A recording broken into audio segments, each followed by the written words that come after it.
ये घटना है। एकदम सही है, एकदम सही है। सोच समझ के नहीं मारा तो मेरा अभिषेक को बॉर्डर पर बॉडी कैसे रहा, गाड़ी उस तरह कैसे रहा।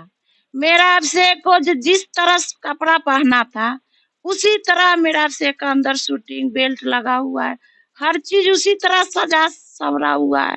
कौन सा आदमी पर्स जेब में रख के चाबी अगर अगर कानून का ये काम है। नमस्कार, इस समय मैं असलम एएस एक्सप्रेस से धारोपाली साहेबगंज की धरती पर पहुंच चुका हूं, जो कि आप लोग जानते हैं बीते 25 नवंबर की मध्यरात्रि इसी परिवार का बदनसीब लड़का जो था, आपको बता दे वही बदनसीब माँ बैठी हुई है, वही बदनसीब चाची बैठी हुई है अभिषेक की, जो कि आज श्राद्ध है। हम लोग उसी अवसर पर यहाँ पहुंचे थे कि सच्चाई कम से कम दिखाए, हत्याकांड में कुछ नया खुलासा हुआ हो कि हम कम से कम अपने चैनल के माध्यम से आप लोगों को अवगत कराए, रूबरू कराए। तो आज अभिषेक की चाची जी है और वो उनकी माता जी हैं। चाची जी, ये वो बात बताओ जाओ, आज तो श्राद्ध बटे, तो कहीं ना कहीं गिरफ्तारी कुछ लोग के भयल हुई कि कुछ आत्मा का संतुष्टि मिली, तब तक गिरफ्तारी को भयल बा? कोई गिरफ्तारी नहीं हुआ है। जो नाबालिग था वो उसका गिरफ्तारी भी नहीं हुआ है, वो खुद ही हाजिर हुआ था। जब हम लोग धमकी दिए थे कि हम लोग तोड़फोड़ करेंगे तो बच्चे को ले जा करके लोग वहाँ पे हाजिर करवा दिया थाने में। थाना तो अपने थाने से बाहर ही नहीं निकलता है, अगर निकलता भी है तो खूनी को सुरक्षा देने के लिए, उनको संभालने के लिए, उनकी दादी को संभालने के लिए, उनको खाना पानी पहुंचाने के लिए। बाकी हमारे बच्चे के कातिल को पकड़ने के लिए तो थाना से बाहर आते ही नहीं है। लेकिन चाची जी, आपको बताना चाहेंगे थाना प्रभारी महोदय से हमारी बातचीत हुई है, वो बोले कि हम प्रयासरत हैं। हम बोले भी है, कल आपसे आकर हम बात कर रहे हैं, वो बोल रहे हैं प्रयासरत है और बहुत जल्दी इसमें जितने भी कातिल का नाम दिया गया है हम गिरफ्तार करेंगे। आपको क्या लगता है? आपसे एक बार नहीं कितनी बार कहे होंगे थाना प्रभारी, लेकिन अभी तक किसी को गिरफ्तार किया? अरे जो मोबाइल चालू था हफ्ता दिन तक उसे नहीं ढूंढ पाया, वो मुजरिम को क्या ढूंढेंगे? इस मामले में आपको बताना चाहेंगे थाना प्रभारी से हमारी बातचीत नहीं हुई थी, ना मुलाकात हुई थी, आज पहली बार बात की है। कल निसंदेह मिलेंगे। हमारा प्रयास होगा अपने चैनल के माध्यम से आप लोग की पीड़ा को कम करें और कम से कम न्याय निसंदेह दिलाएं। और थाना प्रभारी अभी तक केसरिया के हैं, हम लोग जानते हैं, कहीं ना कहीं तरह घटना को मजबूती के साथ लेते हैं और पीड़ित परिवार को अभी तक न्याय दिलाते हैं। लेकिन इसमें क्या कर रहे हैं और आपका आरोप कहाँ तक जायज है, उनसे कल मिलकर हम लोग बात करेंगे। देखिए भैया, आप भी आ रहे हैं शुरू के दिन से, आप ही बताइए कि आज 15-16 दिन हो गया ना, 16 दिन हो ही गया, 17 दिन अभिषेक के मरे हुए। बताइए कि इतने दिन में क्या मुजरिम नहीं मिल सकता, अभिषेक का मोबाइल नहीं मिल सकता? एक भी एविडेंस ऐसा नहीं है जो हम लोगों ने छूट गया हम लोगों से, जो हम लोगों को नहीं मिला, वो आज तक पुलिस भी नहीं पकड़ पाई है। कैसे विश्वास करे? इतना दिन तो विश्वास पर ही बैठे हैं ना।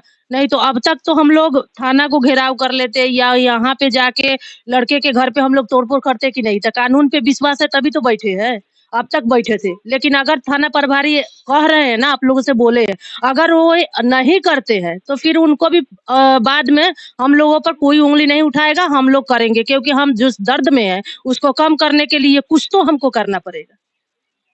मैं विश्वास करता हूं कि थाना प्रभारी महोदय या जो भी पुलिस प्रशासन के आला अधिकारी है, आप इस वीडियो को देख पा रहे हैं, चाची जी के शायद दर्द को समझ पा रहे हैं, तो आपको निसंदेह अविलंब गिरफ्तारी करनी चाहिए। और मैं उम्मीद करता हूं कि सरिया थाना अध्यक्ष कृष्णा प्रसाद सिंह, आप बेबाकी के लिए जाने जाते हैं, आप कहीं ना कहीं इंसाफ के लिए, इंसानियत के लिए जाने जाते हैं और आपके अंदर इंसानियत कहीं ना कहीं आज भी जिंदा है। और उम्मीद करता हूं कि आप अविलंब गिरफ्तारी करेंगे मंजली के बड़े भाई का।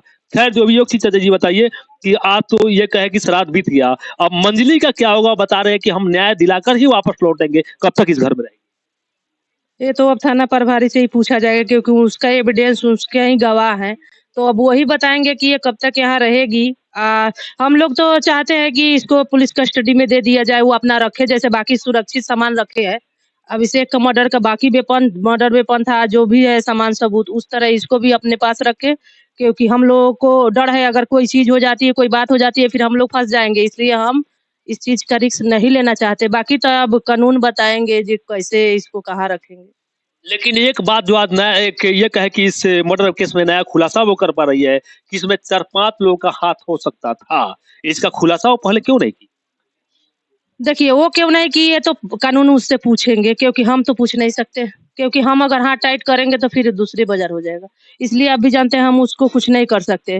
तो कानून को पूछना चाहिए था उसको, कानून को देखना चाहिए था कि लाश किस पोजीशन में है, यहाँ पे मारा गया है, कहाँ मारा गया है। तो उनको सोचना चाहिए। अब ठीक है, पुलिस का जितना काम था वो कर लिए, ठीक है। अब अदालत में केस जाएगा, फिर अदालत में पता चलेगा कि कैसे मारा गया इसको। कि आपसे हम पूछते हैं भैया, किसी के साथ अगर मारपीट होता है तो थोड़ा बहुत झिका-मुकनी तो ज़रूर होता है। अगर अभिषेक का होता तो उसका अंदर शूटिंग निकल जाता, राइट? उसके पैर से जुराब निकल जाता अगर उसको घिसियाया जाता तो।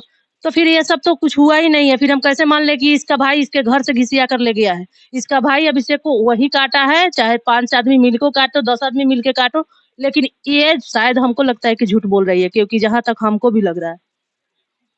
इस प्रकार की घटनाएं अगर घटित हो रही है केवल अभिषेक के साथ ही नहीं, आए दिन किसी न किसी के साथ घटित हो रही है, तो इसमें आप दोनों लड़का लड़की को जिम्मेवार मानते हैं या फिर केवल लड़की को जिम्मेवार मानते देखिए, ये तो पहला बात है कि हमको ये जो बोली उस आधार पे हम उस दिन इस बात को कहे कि हो सकता है आजकल के लड़के इस तरह करते हैं। लेकिन अभिषेक का डेड बॉडी जब हमको वीडियो आया, उस समय हम जब देखे तो हमको नहीं लग रहा है कि ये जो बोल रही है ऐसा कुछ हुआ था, ऐसा कुछ मतलब मर्डर इसके लिए हुआ है। हमें लगता है कि बच्चा को लोग वहीं पे रास्ते पे घेर कर ही मारे थे। बस अपनी बहन को उसके केस के लिए तैयार कर दिया ताकि केस कमज़ोर हो जाए, कि घर में आया था तो हम मारे थे। ये मतलब कि मर्डर कहीं न कहीं मजबूत साजिश का शिकार करके रास्ते में घेर कर आपके कथनानुसार का किया गया है और इसे साजिश दिया गया है प्रेम प्रसंग का ताकि केस कमजोर हो जाए। बिल्कुल, केस कमज़ोर करने के लिए इसको साजिश के तौर पे भेजा गया है, क्योंकि 100% है कि उसका मर्डर वहीं हुआ था। वो ना तो घर में गया था और ना ही हम लोगों को प्यार प्रसंग के बारे में कुछ पता है। ऐसा हो ही नहीं सकता कि कोई बच्चा अपने दोस्त तक को ना बताए। तो हमको नहीं भरोसा है कि वो प्यार वाला मैटर है। वो वहीं मारा था बच्चे को। अब उसको पुलिस पकड़ेगा तब तो पता चलेगा वो क्यों मारा था उसको। बस इसी बात से हमको मतलब वो क्यों मारा उसको, बस। तो आपको बता देना चाहते हैं जहां तक आज अभिषेक की चाची जी इस कहानी फिर नया मोड़ बता रही है कि ये मामला प्रेम प्रसंग का नहीं, एक साजिश का शिकार करके उसका रास्ते में रोक कर हत्या किया गया और प्रेम प्रसंग दर्शाकर ताकि केस कमजोर हो जाए। फिलहाल उनके मां से एक साथ बात कर रहे हैं। क्या आपको लगता है कि जो आपकी ये जो दयादिन है बता पा रही है ये सच्चाई घटना है? एकदम सही है, एकदम सही है। सोच समझ के नहीं मारा तो मेरा अभिषेक को बॉर्डर पर बॉडी कैसे रहा, गाड़ी उस तरह कैसे रहा। मेरा अभिषेक को जिस तरह कपड़ा पहना था उसी तरह मेरा अभिषेक का अंदर शूटिंग बेल्ट लगा हुआ है, हर चीज उसी तरह सजा सवरा हुआ है। कौन सा आदमी पर्स जेब में रख के चाबी अगर कानून का ये काम है, कानून का काम है कि हाँ हम छानबीन करें, हम उसको हर चीज उसको हम देखभाल करें, इसको तो कानून का पता लगाना है, कानून को खोज न करना है, उसको छानबीन न करना चाहिए से इसमें कैसे है, कैसे मारा है, हम लोग बताएं। हम लोग तो खुद नहीं जानते थे कि हाँ अभिषेक को किस तरह ऐसे हुआ है। तो कानून को जब कान में खबर गया तो वो कानून क्यों सोए हैं, कानून को किस तरह काहे के लिए हम लोग कुर्सी पर बैठाए हैं, नीतीश जी को काहे हम लोग अति वोट देकर कुर्सी पर बैठाए हुए हैं। उनको न हर बात को खुद को उनको पूरा सूचना लेना चाहिए, कैसे हुआ कैसे नहीं हुआ हम लोग बताएंगे। उनको काहे के लिए हम लोग कुर्सी पर बैठाएं, काहे के लिए हम लोग अति किए। जे इस तरह कोई उनको हर चीज उनको मिला हुआ है, प्रूफ गवाह हर चीज मिला हुआ है तो बता रही है, तो उनको काम नहीं करना, छानबीन हर चीज पूछताछ करना वो हम बताएंगे, वो तो कानून न बताएगी कि हाँ किस तरह हुआ। तो ये सच्चाई है कहीं ना कहीं आज जो चाची अभिषेक की और माता जी जो बता पा रही है कि हत्या कहीं ना कहीं अभिषेक का चाहे साजिश का शिकार करके किया गया होगा, क्योंकि ये तय है कि एक छोटा भाई है 12-13 साल का और एक बड़ा भाई है, जबकि अभिषेक कहीं ना कहीं शरीर में हाथा काटा था, तो हत्या करके ये दो आदमी तो नहीं ला सकता है ये बॉर्डर पर। तो ये सच्चाई है। खैर पुलिस तहकीकात में लगी हुई है, उम्मीद करते हैं कि सैयद थाना पर भारी मामले का जल्दी उद्भेदन करेंगे। आपका बेटा असलम, जय हिंद।